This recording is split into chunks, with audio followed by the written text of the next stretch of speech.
Išskirčiau gal taip paprastai ir banaliai tai Prancūziją, Vokietiją ir paliksiu vieną šalį, kur jinai bus netikėta, nes dažniausiai tai nutinka. O Prancūzija, tai kalbant iš istorinės pusės, tai jie namuose super gerai žaidžia, labai gerai motyvuoti, jiems labai daug lemia ta pati namų aplinka. O Vokietija tai pasižymi labai didelio disciplinumo. Pirmiausia, tai Portugalija, paskui ambicinga, jauna ir manau tikrai stipri ir didelį šuolį padarius tiek vaikų futbolo vystyme visam, tiek visoje struktūroje savo, tai Belgija. Tai dvi šalys, už kurias tikrai nuoširdžiai sirgsiu ir tikrai noriu pamatyti jas trejete.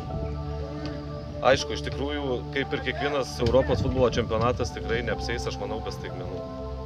Tikrai sulauksim staigmenų ir daug kas mini, daug kas šneka Islandiją, kadangi jinai tikrai labai gerai, puikiai pasirodė atrankos turnyre.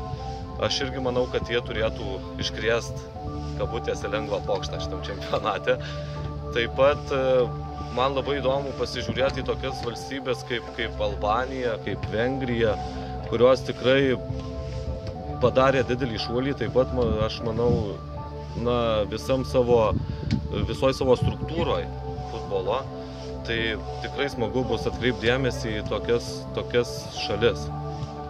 Ir mano trejetas šio čempionato, aišku, labai sunku spėti ir labai sunku kažką nuspėti tokiuose turnyruose, bet aš pasiliksiu prie savo favoritų dviejų ir galbūt trečią rinktinę įvardinčiau, tai Vokietija. Palaikysiu Ispaniją.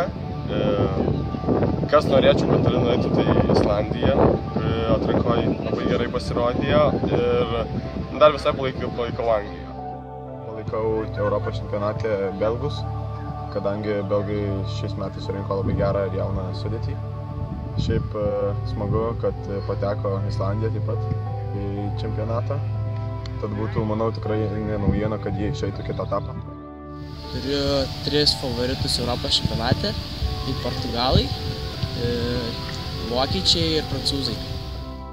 Europos čempionate palaikysiu Ispanijos rinktinę, tačiau manau, kad be jų dar į top 3 pateks Prancūzai ir Vokiečiai. Dar įdėmiai stebėsiu belgų rinktinę, kadangi jauna sudėtis, ir Islandijos rinktinę, kuri puikiai pasirodė atrankos varžybose. Portugalus, anglus ir vokiečius. Norėčiau atkreipti dėmesį į Islandus, nes tikrai nuostabi dabar komanda, papuolė į šį čempionatą tikrai netikėtai ir manau parodys tikrai gerą lygį. Aš išskirčiau top 5 komandas ir mano manymu jos būtų prancūzai, vokiečiai, portugalai, belgai ir anglai. Pats palaikau prancūzų rinktinę. Europos čempionate palaikysiu Portugaliją. Manau, jie užims 3 arba 4 vietas.